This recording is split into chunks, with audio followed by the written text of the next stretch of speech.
Nah, sekarang saya mau tahu, apakah stres itu semuanya dampaknya negatif? Apakah ada yang dampak positif stres itu? Apa kita perlu stres gitu? Stres sudah pasti diperlukan, tapi dengan kadar-kadar yang apa namanya, ya bukan menjadi penyebab, bukan menjadi sumber stresnya sendiri. Gitu.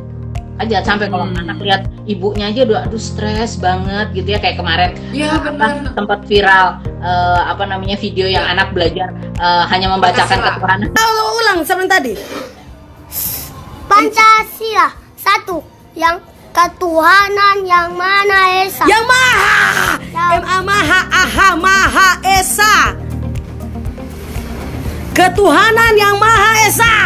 Ketuhanan yang mana yang Maha, Rafa Maha, M.A. Maha, Aha Maha.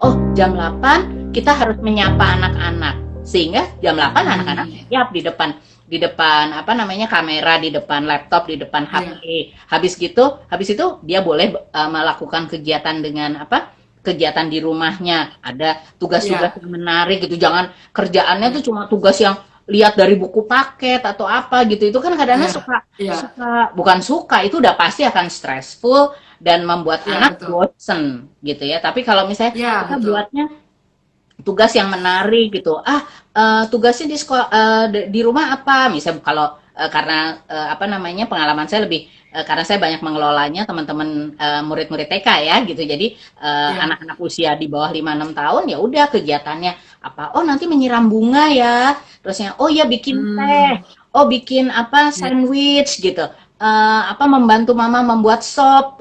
Jadi kegiatannya harus yang menarik gitu, jangan cuma kerjaannya bikin mengerjakan dari buku apa lembar kerja tentu bosen juga. Demikian juga sama anak SD, SMP. Kalau cuma kerjaannya ya lihat buku paketnya pasti males. Tapi kalau misalnya oh iya kita bikin project tertentu, coba kamu meneliti sesuatu, meneliti level bukan level lab kan, meneliti level anak-anak sekolah apa, menanam apa, terus kemudian melihat apa fungsi dari sesuatu misalnya. Jadi kalau by project itu biasanya akan lebih mengurangi stres juga gitu. Jadi nggak akhirnya cuma main HP dan akhirnya terlalu ya seperti tadi Nenden bilang, akhirnya tidur jam 1 nggak kerasa karena main games melulu kan. Wah seru gitu, tau loh udah jam 1 akhirnya jerawatan. Padahal mereka pengen, apalagi kalau anak-anak remaja ya Nenden ya, dia lihat jerawat 1 aja udah kayak dunia mau runtuh gitu, cari bingung. Nah, mereka lupa bahwa ternyata apa namanya diakibatkan oleh mereka sendiri. Oh iya ternyata saya tidur larut. Makanan saya ternyata banyak milih makanan-makanan fast food dan apa makanan-makanan yang dibeli dari luar gitu, bukan makanan sehat. Iya, yang kadar gulanya tinggi gitu ya. Betul. Nah, berarti kalau gitu harus orang tua juga menciptakan kreativitas ya, supaya anak tuh nggak jenuh ya. Sangat. Karena selama ini terus terang aja orang tua tuh kayaknya sulit mengatakan apa tidak boleh tidur malam ya, pola makan diatur. Kadang-kadang kalau datang berobat ke saya, dok tolong sampaikan dok, kalau sama dokter mungkin nurut. Nah itu hal apa tuh yang menyebabkan si orang tua tuh sampai tidak bisa memberikan atau menyuruh anaknya supaya ngikutin pola dia gitu. Malah saya disuruh untuk mengatur anaknya yang baru kenalnya pun baru saat itu gitu. Tapi saya sampaikan pada anak itu ya harus begini gitu. Kalau sama dokter pasti nurut dok, kalau sama kita nggak nurut. Nah, faktor apa tuh yang menyebabkan si anak bisa seperti itu pada orang tuanya? Ya, biasanya itu terjadi karena memang tidak ada bonding ya. Jadi maksudnya kelekatan itu nggak kebangun, gitu. Itu seringkali mereka, yaitu tadi orang tua banyak tidak semua orang tua, tetapi banyak orang tua yang tidak terlalu menganggap bahwa mengasuh anak dari, balik lagi ya Nenden, ini usia 0-2 tahun tuh, bahwa ini important loh, penting banget, semua diurusin sendiri, jangan diurus sama si Mbak mah bantuin aja lah ngebuang popoknya atau apa, tapi pakein popoknya dan lain sebagainya itu harus dari si orang tua. Kalau bonding itu udah ada dan tadi selalu mengembangkan pola komunikasi yang terbuka begitu ya, itu akan kebawa deh sampai dia besar. Jadi nanti kalau ada masalah-masalah tadi, oh jerawatan, oh harus makan sehat, itu dialognya udah lebih cair, lebih enak gitu ketimbang apa namanya udah nggak pernah ngobrol ya mungkin ini salah satu hikmahnya dari pandemi itu adalah seperti itu, ketika kita terpaksa dalam artian ya kita di rumah, orang tua baru mikir, oh iya ya selama ini saya kemana aja gitu ya. Gini, betul. Ternyata susah banget nih ngobrol sama anak saya yang ini. Gampang banget ngobrol sama si adik misalkan seperti itu. Nah, jadi kan situasi ini memang jadi membuka semua. Oh iya ya, ternyata kita harus bla bla bla bla bla begitu. Nah, jadi kalau yang sekarang ya kita lihat ibu-ibu yang lagi mengandung, camkan betul nih bagaimana membangun suasana yang tidak stres pada dia. Kemudian pas lahir harus membangun bonding itu. Ibu-ibu dan bapak yang punya anak sekarang usia 0-5 tahun, ya lebih-lebih lagi, ayo siapkan semuanya. Yang udah ketemu anaknya lebih besar, berikan effort yang lebih besar lagi, lebih besar lagi. Karena yang kita hadapi ini anak, ini adalah manusia, dia berpikir, dia punya potensi, jadi nggak usah khawatir. Yang penting niat kitanya tebal, kitanya sabarnya dibikin yang banyak banget gitu. Itu insya Allah masalah-masalah ini akan bisa teratasi gitu. Ya. Nah, sekarang kita maju ke stresor ya. Karena saya terus terang aja kan, saya banyaknya memang di bidang estetik yang saya lakukan untuk terapi. Nah, ini saya banyak menemukan anak-anak dengan stresornya terhadap fisiknya, gitu, biologisnya. Dia merasa wajahnya kok nggak secantik temennya gitu ya, nggak seputih kulitnya kayak temennya gitu ya. Atau misalnya dia jerawatan yang bopeng-bopeng gitu, seperti itu. Yang akibatnya dia suka menarik diri gitu. Dia nggak mau pergi keluar gitu ya, lalu jadi pendiam gitu. Nah, itu untuk orang tua supaya anak itu tidak demikian, bagaimana tuh membangunnya? Karena saya banyak menemui itu, sampai orang tua itu datang pada saya gitu, dok tolong dibikin cantik deh, anak saya dibikin putih deh. Nah, padahal kalau kita lihat kan belum tentu juga yang namanya putih itu cantik, yang penting sehat gitu kan. Nah, seperti itu. Nah, kira-kira bagaimana tuh menurut? Iya. Bagaimana orang tuanya bisa membangun itu anaknya ya? Berarti memang dia harus dibangun harga diri ya. Jadi bahwa kita selalu harus menyebutkan bahwa, atau gini, orang tua itu harus menunjukkan bahwa saya menerima anak itu apa adanya. Jadi dia mau seperti apapun, dia tetap anak gue yang paling oke, yang paling cakep, yang paling keren gitu, yang paling pintar. Nah, sebetulnya kalau kalimat itu yang banyak dikeluarkan, jadi kalimat-kalimat positif yang kita berikan kepada anak, itu nempel pada si anak gitu. Tapi memori anak ya. Kalau kita, ih kamu tuh jelek banget sih, ya Allah, dekil banget. Kalau banyaknya kalimatnya begitu, kok kamu pelajaran kayak gini aja nggak ngerti sih, kok bodoh banget, misalnya sampai keluar gitu, kok bodoh banget, kok lelet banget, kok hitam banget, kok gendut banget, ya udah wassalam. Itu pasti udah hancur lebur berantakan itu hati si anak gitu. Tapi kalau kita yang harus membangun self esteemnya dia lagi gitu. Jadi bahwa kita menerima, tadi kemajuan teknologi, kulit hitam bisa jadi putih, iya gitu. Tetapi dia harus tahu bagaimana dia bersyukur dulu dengan kondisinya dia gitu. Nah, itu kan harus dibangun bareng-bareng, nggak bisa kalau kitanya juga ribut, mamanya juga ribut aja gitu. Aduh, ini mama kok kayaknya udah ada kerut-kerut di sini. Wah, harus cepat-cepat ke dokter Nendeni nanya. Mamanya nggak sadar bahwa dia sendiri juga mencontohkan bahwa dia worried dengan kondisinya gitu. Jadi kan si anaknya juga jadi kebawa gitu. Tapi kalau kita bangun, fisik sekarang sangat bisa diperbaiki, tapi kita harus cari potensi-potensi yang dia miliki itu seperti apa gitu. Kemampuan anak itu seperti apa. Dia punya banyak. Dia punya dia punya 100 cara, 1000 ribuan cara untuk menunjukkan potensi-potensi dia. Nah, itu yang harus kita siapkan, itu yang harus kita wadahi, gitu. Betul. Berarti memang harus dibangun ya positive thinking. Jadi setiap ibunya tuh jangan mengatakan, dok, ini dong anak saya jerawatan jelek banget mukanya. Jangan sampai seperti itu ya, gitu ya. Iya. Gitu. Di frasa ulang gitu bahwa, kenapa ya jerawatnya, kayak tadi Nenden bilang bahwa tidurnya larut banget nggak? Makanan yang dimakan udah oke belum gitu. Nah, kalau pengen jerawatnya hilang, maka itu yang harus kakak, harus adik lakukan. Boboknya nggak boleh terlalu malam ya. Nah, harus begitu, jangan begini. Tuh jelek amat tuh jerawat, kamu sih gitu. Iya, seringnya begitu. Kalau udah kayak begitu kan udah gak. Ih, kamu kulitnya kok busik gitu. Ini dok jelek banget nih dok. Bekas alerginya jadi hitam-hitam nih, jadi kayak jelek. Nah, mungkin nggak boleh ngomong begitu ya seorang orang tua tuh ya. Ya, baik. Nah, sekarang saya suka dengar ada istilah harried children atau parenting stress. Itu mungkin bisa dijelaskan sama Mbak Mita nih. Ya. Itu apa sih harried children sama parenting stress? Sebetulnya itu kan suatu kondisi di mana anak-anak itu sekarang itu ya lebih dipacu untuk, sebenarnya nggak sekarang juga. David Elkin menyebutkan istilah the harried child itu kan udah hampir 25 tahun yang lalu begitu ya. Jadi bahwa anak-anak itu dibuat sedemikian rupa untuk supaya jadi cepetan matang gitu ya.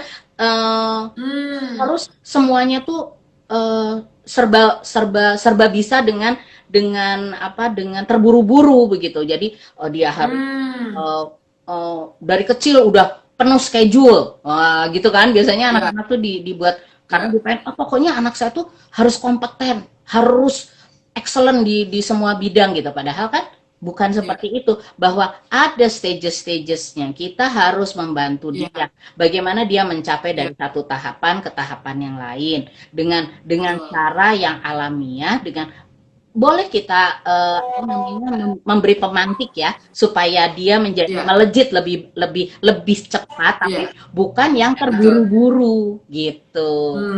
Jadi memang karena memang ini fenomena saya sering itu menemukan sangat juga banyak. nih. Kenapa? Iya betul. Ya saya sering menemukan juga nih kasus seperti ini yang menyebabkan sering anaknya itu datang dengan alergi. Gitu, alergi pada gatal-gatal kulitnya yang gak jelas, kadang-kadang dia.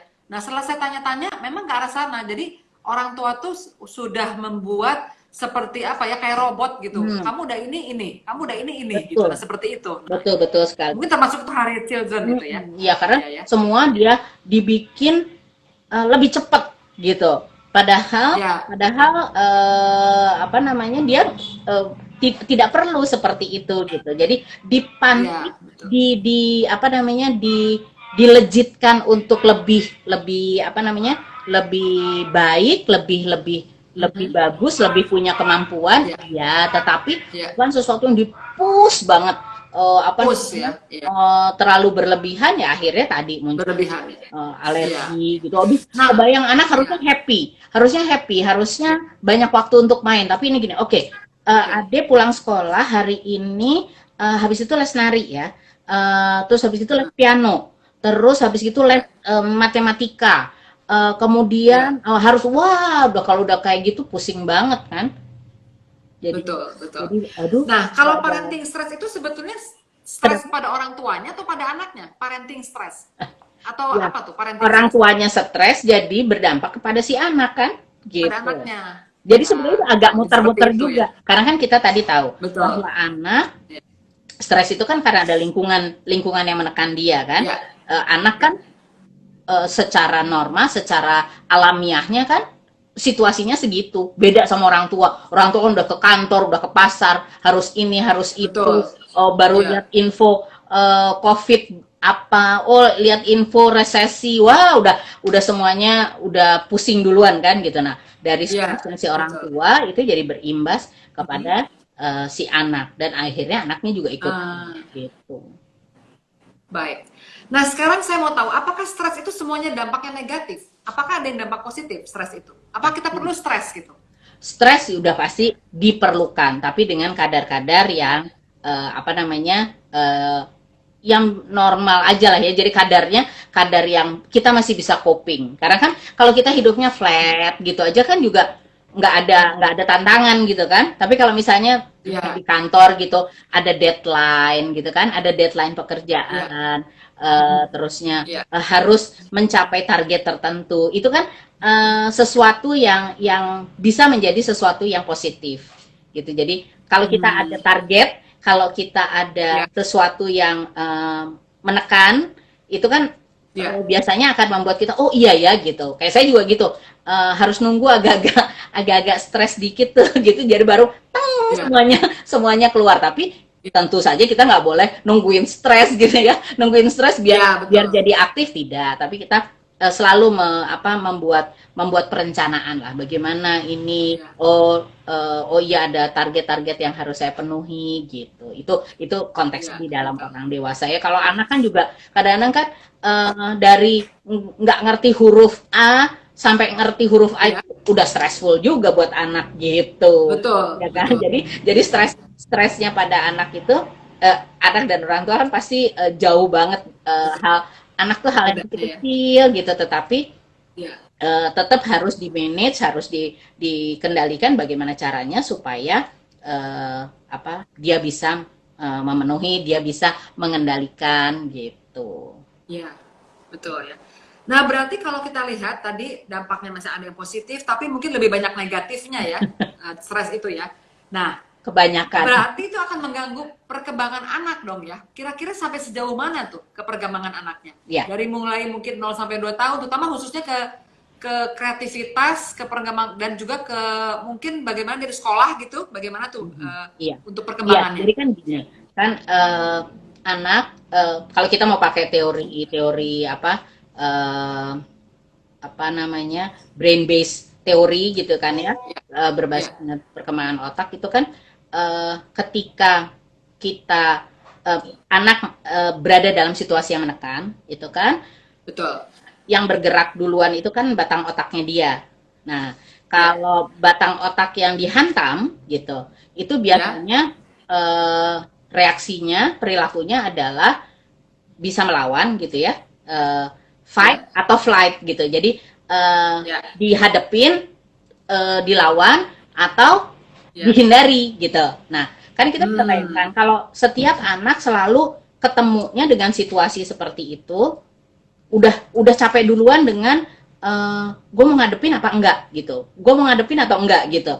Terus ya, nah itu kan berarti tidak akan baik ke atas-atasnya, karena habis itu kan betul. ada bagian otak yang namanya limbik yang juga harus Ya, itu kan harus dipenuhi. Jadi ya, ketika ya, limbiknya happy, ketika dia merasa ya, nyaman, senang, nah itu baru tuh betul. proses belajar tuh bisa masuk sampai ke korteksnya dia kan, nenek lah yang lebih apa, Hmm, bagian-bagian otak gitu. Tapi anak mau belajar tuh lewat jalurnya tuh seperti itu gitu kan. Kebayang kalau dihantam iya, duluan di brainstemnya dia, itu pasti akan betul, menghambat. Tapi ketika tidak dibangun suasana yang menegangkan, berarti kan brainstemnya betul. akan tuh masuk ke limbik, Iya. happy, habis gitu lancar dia masuk ke korteksnya dia akan menjadi paham, dia Nah, akan menjadi mengerti oke, gitu. Jadi betul. sangat Berarti ini mm, berpengaruh banget ya, sangat sangat berpengaruh. Jadi memang harus berpengaruh ya. diciptakan suasana yang sangat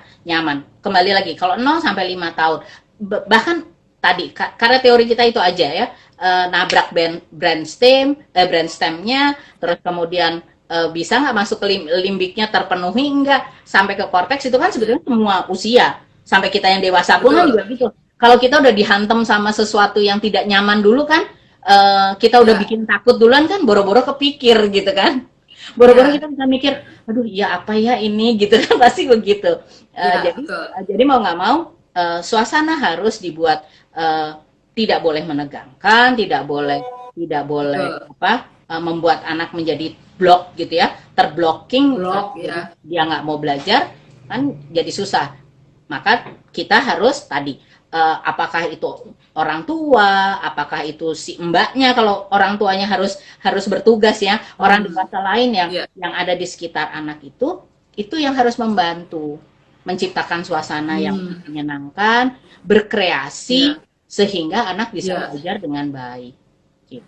Baik. Guru juga. Nah, sekarang bagaimana pengaruh guru misalnya? Hmm. Guru atau orang terdekat dengan si anak itu, misalnya sahabat gitu, temannya dia, membantu dia supaya mengurangi stresnya gitu misalnya. Iya, Bagaimana pengaruhnya? di situ sangat penting gitu bahwa bagaimana lingkungan sekitar bisa membantu dia untuk mengatasi hal tersebut. Iya, betul. Itu harus jadi stres. Kan dia kan juga harus dapat penguat kan? Penguat dari lingkungannya. Ini perlu dibikin stres apa enggak gitu. Oh, ternyata tidak perlu. Kalau tidak perlu, apa yang harus saya lakukan? Oh, solusinya seperti apa? Ketika anak diberikan kesempatan untuk menemukan alternatif jawaban, sebetulnya kan proses stres itu menjadi udah nggak keburu, nggak sempat masuk karena dia udah bisa mengolah. Oh, ada tugas ini nih, nggak keburu riweuh gitu ya. Aduh, ini gimana? Tapi bikinnya, disuruh tugas ini. Oh, berarti saya harus nyiapin A, B, C, D, E. Atau orang sekitarnya juga, apa tugasmu? Apa yang harus kita siapkan? Nah, kan? Kalau kita di di dalam situasi yang seperti itu kan pasti lebih nyaman kan? Oh, iya ya, ada yang mendukung saya. Oh iya, tugas ini bisa diselesaikan. Ternyata saya terbantu nih sama lingkungan sekitar untuk menyiapkan itu semua gitu. Ya. Jadi memang sangat terbantu ya. Jadi memang si anak juga perlu teman dekat atau perlu tempat orang ketiga ya untuk dia melakukan curhat ya. Untuk bisa sharing, bisa curhat ya. Kalau anak-anak remaja tentu gitu kan pengen, tapi kita juga perlu berhati-hati kan. Karena kalau sama teman-teman sebayanya pengalamannya podo-podo wae gitu kan. Pengalamannya sama-sama juga. Jadi kita harus berhati-hati. Tapi tadi saya lupa emang elaborasi tentang guru. Nah, guru itu juga menjadi kunci. Bagaimana guru menyiapkan proses pembelajaran itu menjadi sesuatu yang menyenangkan. Kalau zaman kita mah beda ya. Kalau zaman kita ketemunya guru killer gitu. Kalau sekarang ketemunya guru yang plain gitu, guru yang enggak ngapain. Contoh lah, guru sekarang ini kan mereka akan menggunakan gadget kan. Either dia mau pakai Google Meet, mau pakai video call atau apa. Katakanlah misalnya dia memberikan voice note ke anak. Itu tentu nggak bisa dong cuma gini. Ya anak-anak, sekarang kamu buka buku paket halaman ini. Kerjakan. Ya. Dikerjakan di mana aja terserah. Pokoknya nggak usah tanya sama ibu harus pakai kertas apa. Kesel nggak coba kalau kita guru ngasih tahu itu? Aduh, udah pelajarannya liar gitu ya. Ini pelajaran gurunya nggak kasih semangat banget gitu.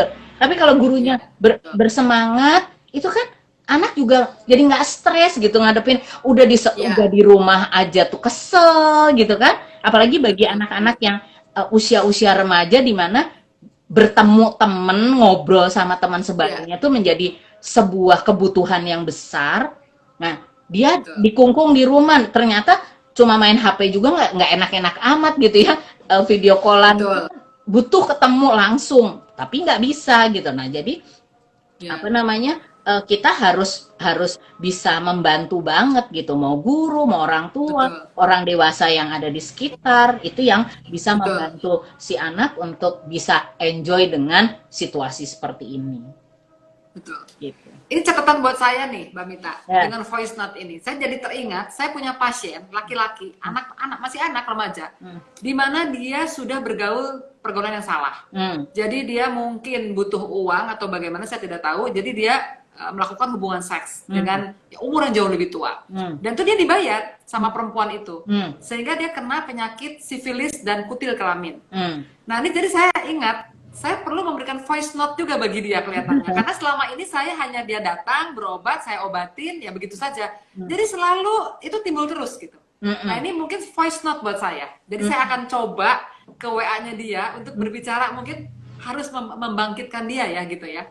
Sangat banget, iya. Harus begitu. Jadi pakai suara yang menyemangati gitu dengan kata-kata yang positif. Pokoknya konteksnya anak ini, wah kita harus ini loh, harus fight, kita harus sehat, kita harus bisa bisa Iya. bisa menyelesaikan segala sesuatu lah atau apapun begitu. Betul.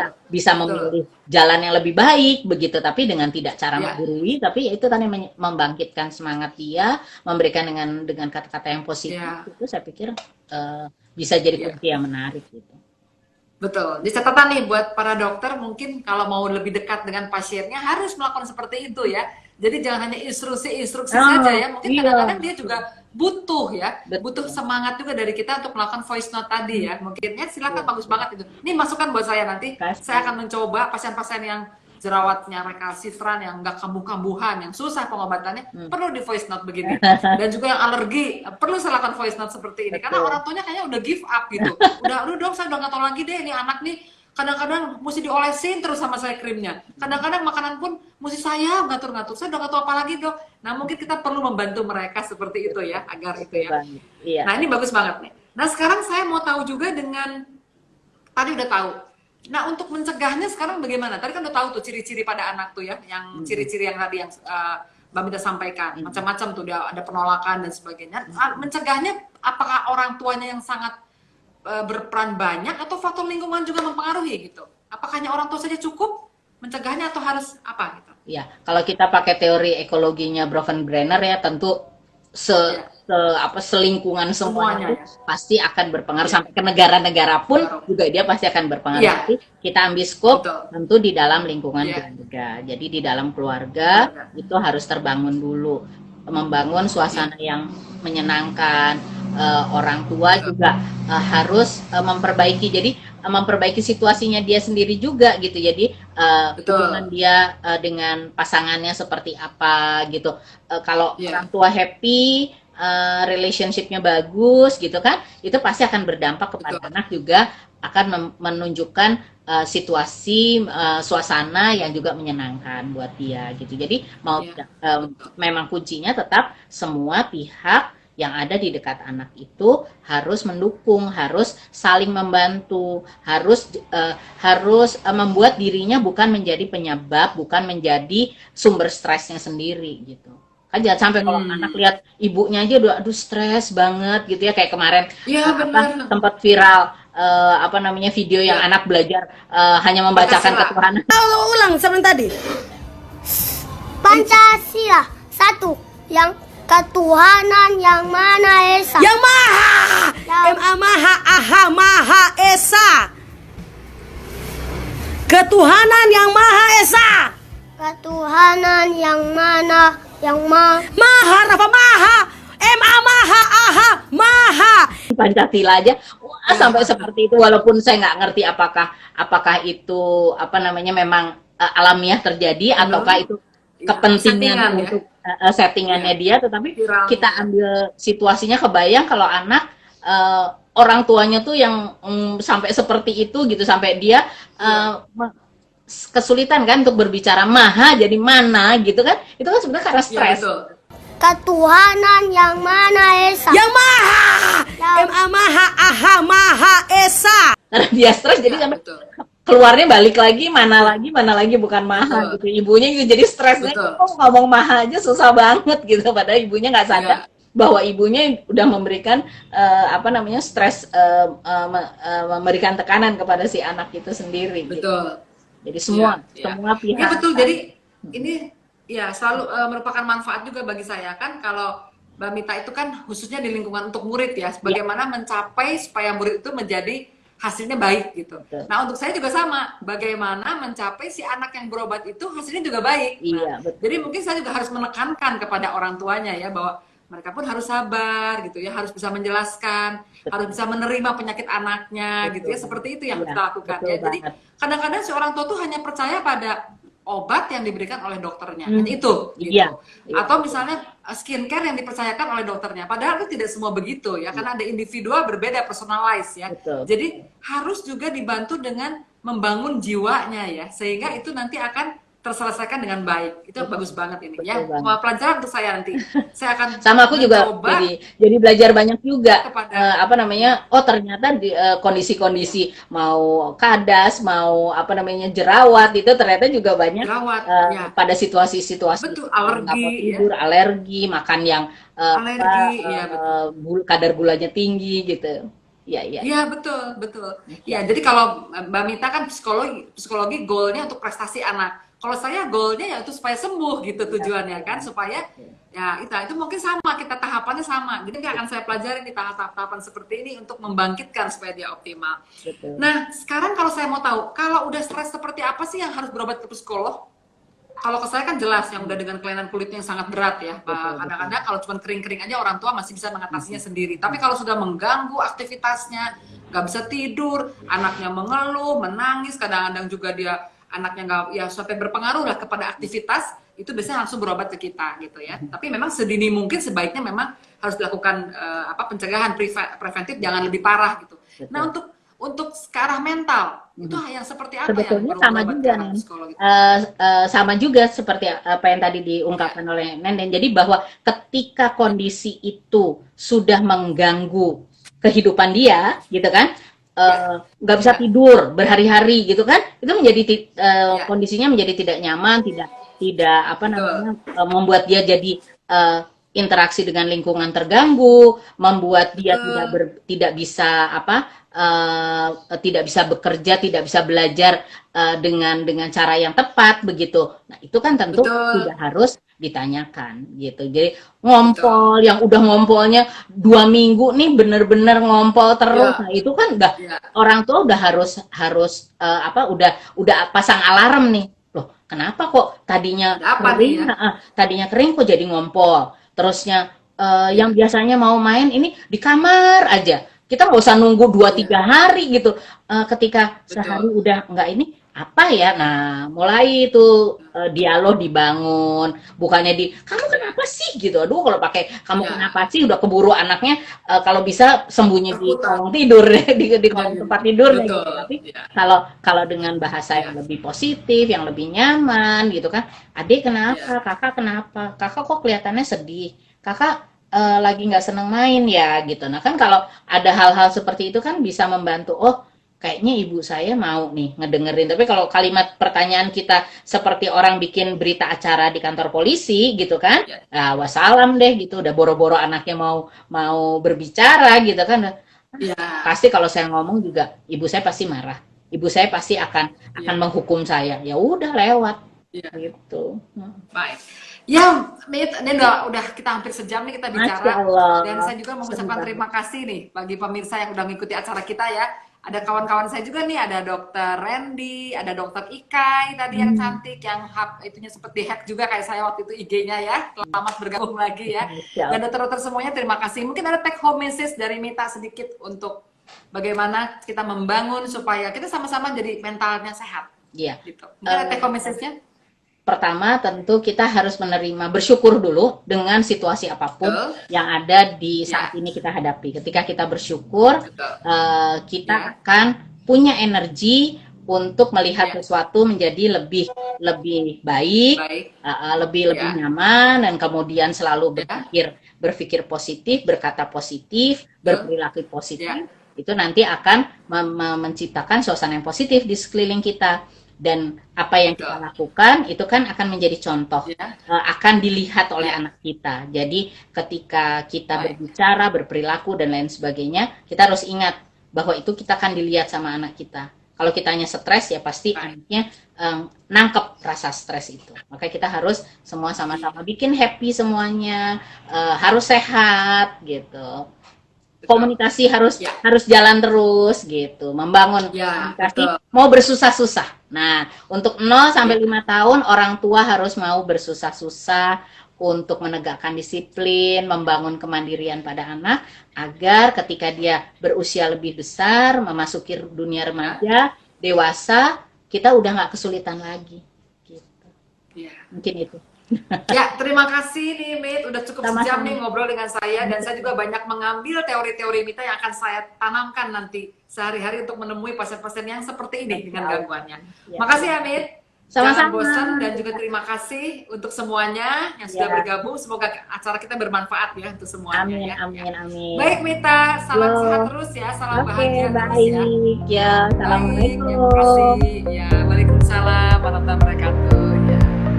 Hai pemirsa, demikianlah tadi acara bincang-bincang saya dengan seorang psikolog Mita. Sehingga sekarang kita akan tahu tadi apa yang disampaikan oleh Mbak Mita tadi, bahwa bagaimana stres pada anak dan bagaimana mengatasinya. Semoga acara ini bisa bermanfaat, dan kalau kita sudah mengenali stres pada anak, tentu kita akan lebih bijak menghadapi seorang anak yang stres. Jangan lupa di subscribe, like, komen, dan share. Wassalamualaikum warahmatullahi wabarakatuh.